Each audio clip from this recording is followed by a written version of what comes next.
Hello and welcome to the Leaders Council podcast with me, Scott Challoner. This podcast, just like the Leaders Council itself, is all about recognising and celebrating those people who keep this country and the wider world running. We exist to give leaders a voice outside of their own organisation and to support them in the same way they support their staff every single day of the week. If you are in a leadership position yourself and would like to have your voice heard on the national stage, then please do go to leaderscouncil.co.uk/apply. Now, joining me on today's programme on a bright spring day here in the capital is Simon Severino. Simon is founder and CEO of Strategy Sprints GmbH, a management consulting and coaching business which helps companies gain more and better clients and comes with a promise to help double revenue in 90 days. Simon also teaches growth, strategy and innovation at select MBA courses across Europe and is host of The Strategy Show, his very own podcast.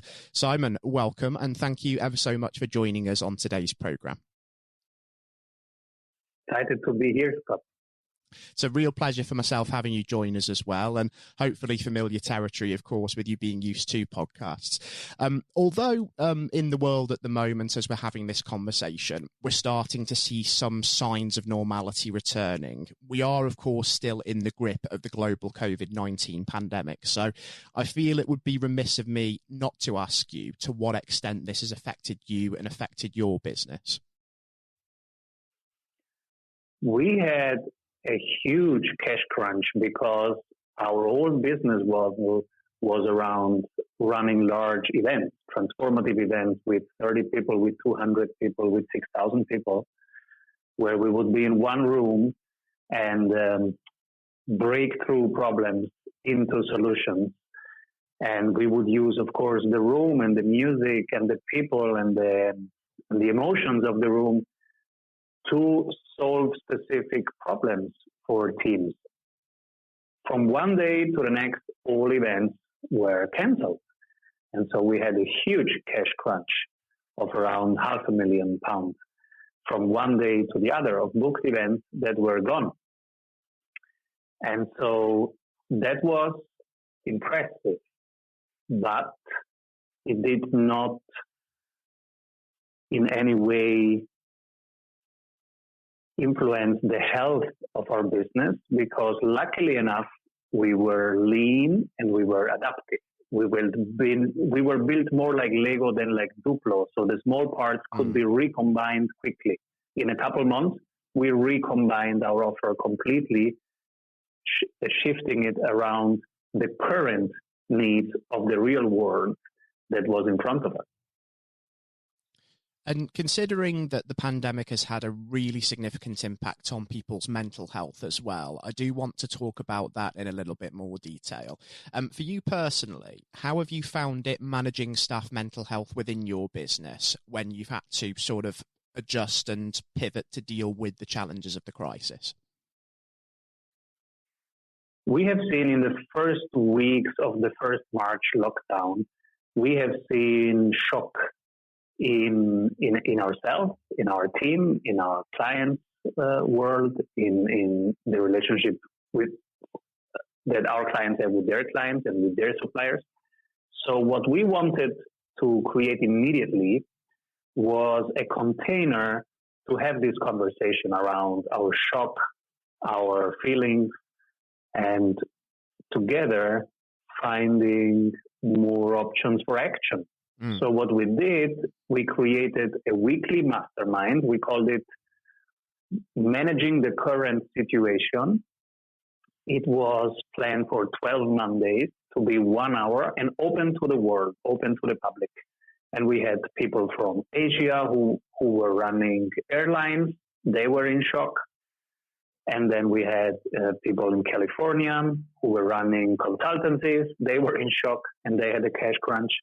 And we had people in London and in Vienna and in Zurich, and they were running different companies and they were having different topics.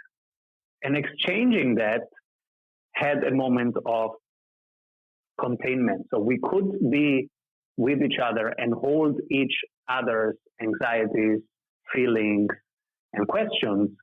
And that was a moment of relief. And then a couple of weeks later, the first unfreezing moment happened. So this airline from Asia said, well, cargo is going better than ever.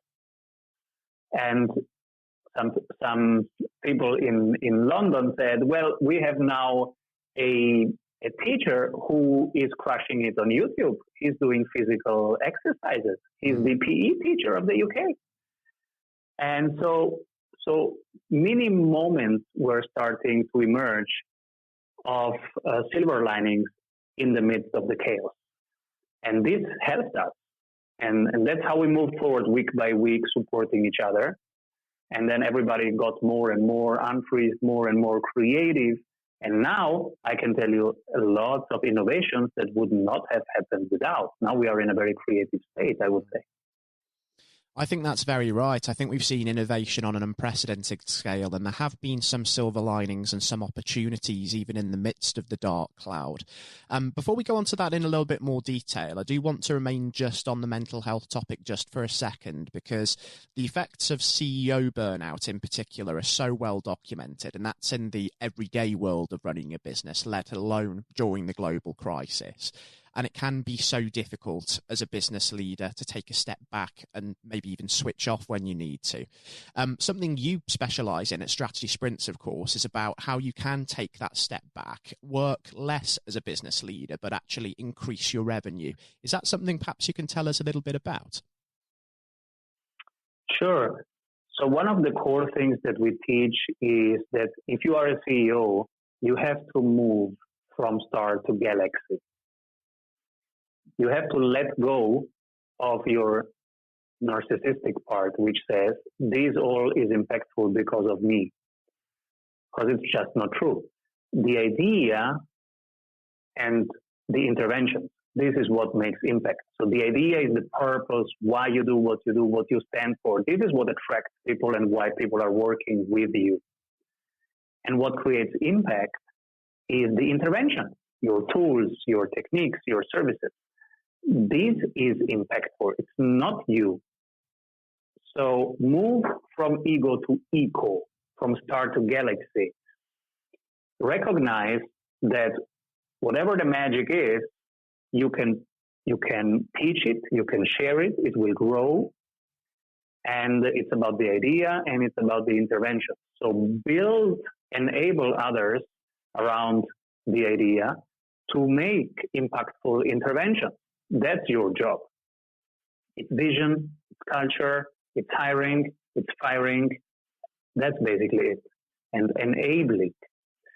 So when you move from star to galaxy, many things happen. First, the pressure is off your shoulders. And that is a good treatment against burnout.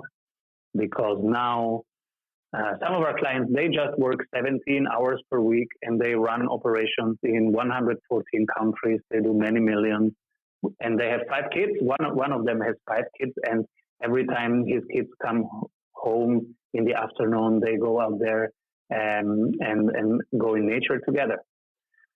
So there is a way of having healthy organizations, and it starts with us who run the companies, showing as a role model that we can have a healthy life, a healthy approach to business. And this is really what we do at Strategy Sprints. We have a set of 274 templates around operations, around marketing, around sales, that are blueprints for how to run a company without key people to be necessary. If you have good processes, people can come and go into roles, into processes, stepping out of processes, but the system itself is working. And that's what we help people achieve. Your business is healthy, is adaptable, even without you.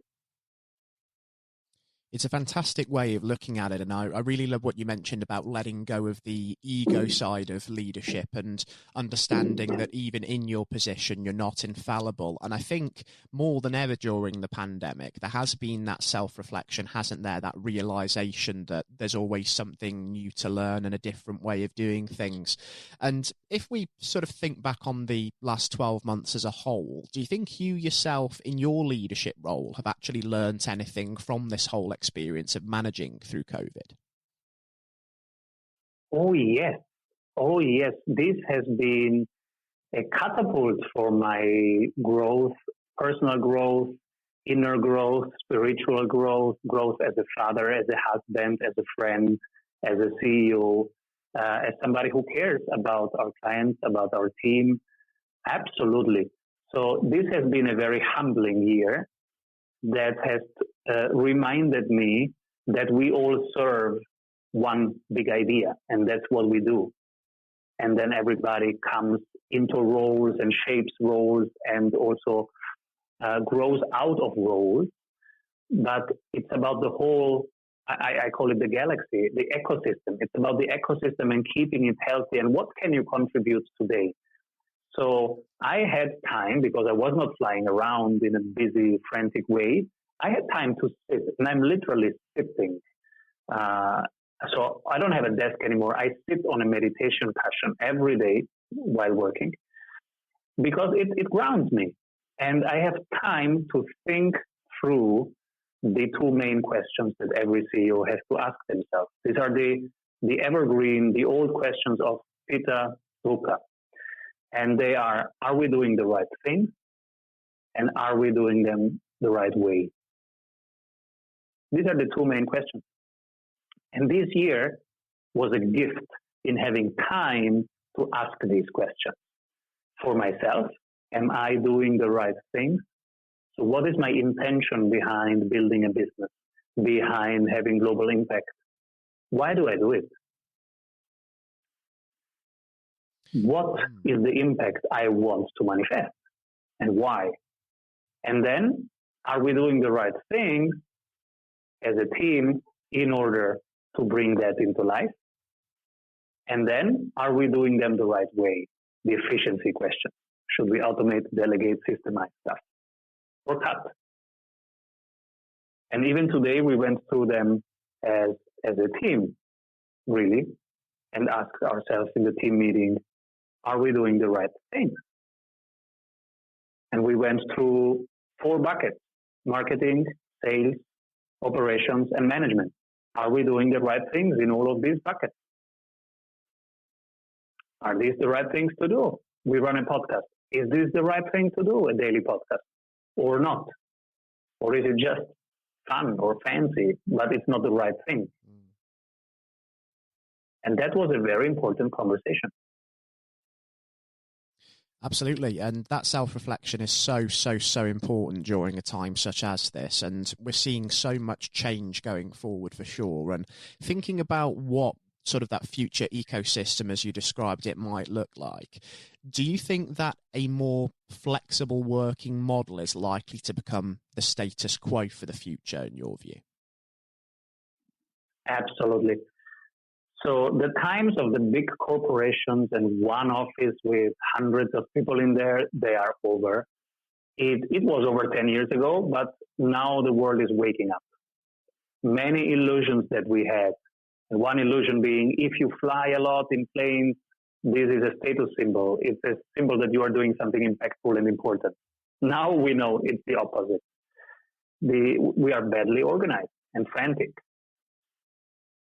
Having big offices and big teams and big corporations is not the best way to organize work. The best way to organize work is around the work to be done.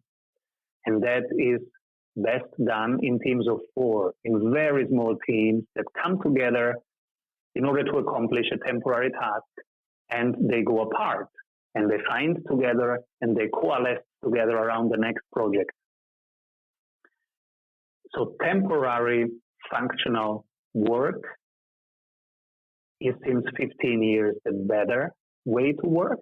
But right now, the context is is there. Now we are seeing it. Many corporations were saying, I couldn't let my people work from home. Well, we have just seen that it works. So the excuses are off the table. The situation is still the same, just the avoidance is becoming harder. So we are waking up. We are all waking up because we are seeing what is in front of us, because of all these shiny things that are not there anymore, distracting us. We see things are as they are, and we are all in this process of disillusionment and embracing reality more. Everybody in their context on a different level and in terms of different elements that they need to embrace more. And one is definitely that we don't need big corporations. We need project-based, temporary, trustful, impactful, creative teams.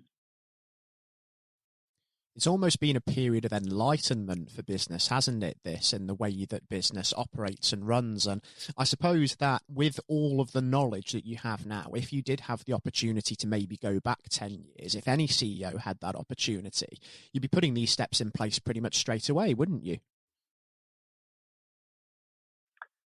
10 years ago,